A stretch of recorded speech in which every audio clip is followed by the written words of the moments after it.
साथीहरू मैले चाहिँ यो डिजिटेकको वायरलेस माइक्रोफोनलाई मेरो डिएसएलआरमा कनेक्ट गरेर साउन्ड चाहिँ रिभ्यू गर्ने भिडियो आज लिएर आउँदैछु। यहाँहरूले हेर्न सक्नुहुन्छ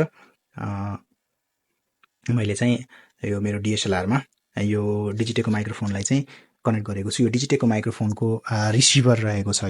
यसलाई चाहिँ हामीले यो टिआरएस केबलको थ्रु हामीले चाहिँ यसलाई कनेक्ट गर्न सक्छौँ। यहाँहरू देख्न सक्नुहुन्छ यो टाइप सी चार्जिङ पोर्ट भयो भने यतापट्टि यो 3.5mm प्लगमा चाहिँ मैले यो टिआरएस केबललाई कनेक्ट गरेको छु र यसै गरी हेर्नुहुन्छ भने क्यामेराको माइक पोर्टमा चाहिँ यो टिआरएस केबलको यो केबल चाहिँ यो माइक पोर्टमा गएर सेट भएको छ।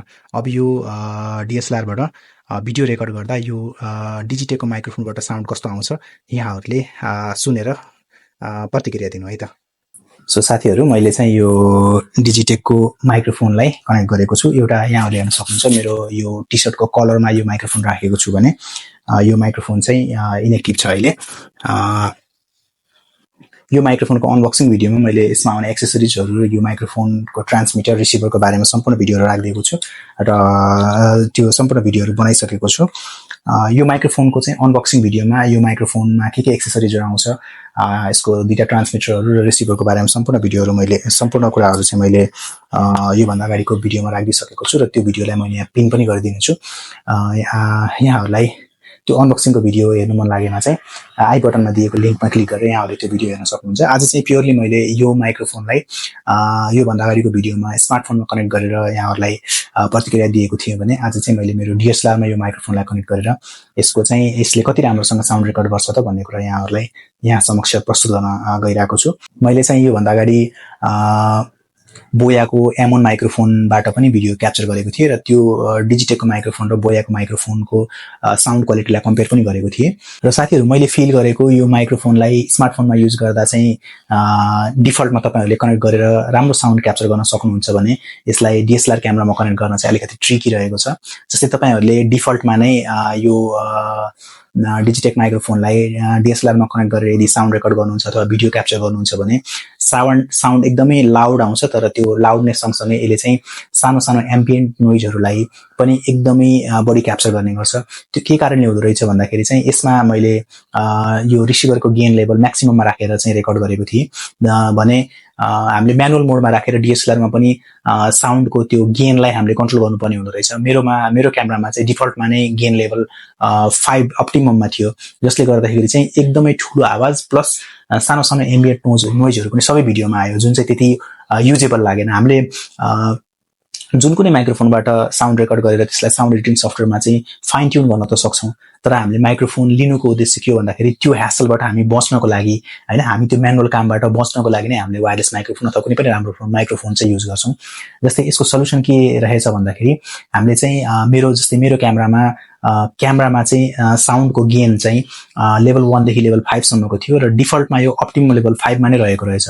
जस्तै यसलाई मैले चेन्ज गरेर लेभल 3 मा ल्याउँदा चाहिँ एउटा स्विट स्पोट मिट गरे, त्यसमा आवाज पनि ठिकै राम्रै लाउडनेसको सहित रेकर्ड हुँदो रहेछ लेभल 3 मा र एम्बियन्ट नोइजहरू पनि अलिकति कम क्याप्चर भएको जस्तो मलाई त्यसमा लाग्यो। र यहाँहरूले पनि यदि डिएसएलआर युज गर्दै हुनुहुन्छ भने म्यानुअल मोडमा गएर साउन्डको त्यो एक्सटर्नल माइक्रोफोनबाट क्याप्चर हुने त्यो साउन्डको गेनलाई चाहिँ एडजस्ट गरेर एउटा स्विट स्पोट मिट गरेर रेकर्ड गर्नुभयो भने यो माइक्रोफोन चाहिँ वर्थ इट रहेछ साथीहरू। यसले चाहिँ एक त हामीलाई यो वायरहरूबाट चाहिँ छुटकारा दिलाउँछ। जस्तै हामीले इजिली अब डिएसएलआरमा त्यो ट्रान्समिटर रिसिभरलाई कनेक्ट गरेर माइक्रोफोन आफ्नो सजिलैसँग कलरमा टी सर्टमा कहीँ पनि लगाएर हामीले भिडियो रेकर्ड गर्न सक्छौँ। र प्लस यो एकदमै सर्टर र एकदमै त्यस्तो नटिस नहुने खालको छ। जस्तै तपाईँहरूले यसलाई उल्टो बनाएर बाहिरपट्टि म्याग्नेट मात्रै लगाउनु भयो भने यो नटिस पनि नहुन सक्छ साथीहरू।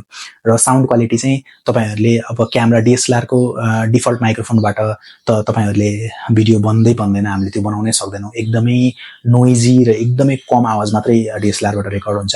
एउटा राम्रो अप्सन भनेको बोयाको माइक्रोफोन हुनसक्छ साथीहरू। यदि तपाईँहरू चाहिँ एउटा इन्डोर्स भिडियो मात्रै सुट गर्नुहुन्छ र तपाईँहरूले ठिकै एउटा रुम आफ्नो स्टुडियो सेटअप गर्नुभएको छ र तपाईँलाई एउटा एक्सटर्नल माइक्रोफोन डिएसएलआरमा युज गर्नु पर्यो भने लो बजेटमा चाहिँ म बोयाको M1 माइक्रोफोनलाई नै तपाईँहरूलाई सजेस्ट गर्न चाहन्छु। त्यो माइक्रोफोन हामीले चाहिँ बजारमा 1400-1500 मा पर्चेस गर्न सक्छौँ भने त्यसले एकदमै आफ्नो बजेटको अनुसार चाहिँ एकदमै राम्रो साउन्ड चाहिँ त्यसले डेलिभर गर्छ, तपाईँलाई एकदम राम्रो साउन्ड त्यसले अफर गर्छ।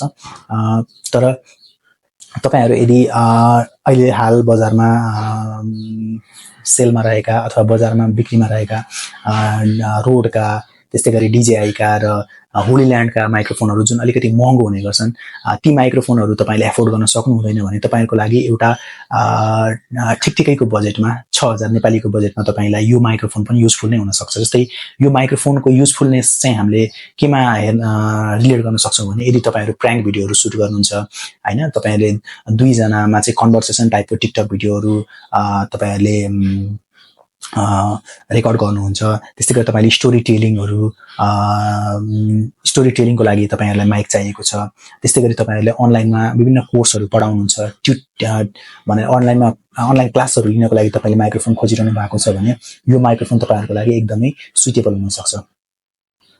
आशा छ तपाईँहरूले चाहिँ यो DSLR-मा यसलाई कसरी कनेक्ट गर्ने र यो माइक्रोफोनले चाहिँ कतिको राम्रो परफर्म गर्दो रहेछ त DSLR क्यामेरासँग साउन्डको मामलामा भन्ने जानकारी यो भिडियोबाट प्राप्त हुन्छ। र तपाईँहरूलाई यस किसिमका टेक रिलेटेड रिभ्यू भिडियोहरू, टेक रिलेटेड इन्फर्मेटिभ भिडियोहरू चाहिँ तपाईँहरूलाई राम्रो लाग्छ भने मेरो युट्युब च्यानल सोल एन्ड सेरेनिटीलाई सब्सक्राइब गरिदिनु होला। साथै यो भिडियोलाई लाइक गरी कमेन्ट पनि गरिदिनु अनुरोध गर्न चाहन्छु।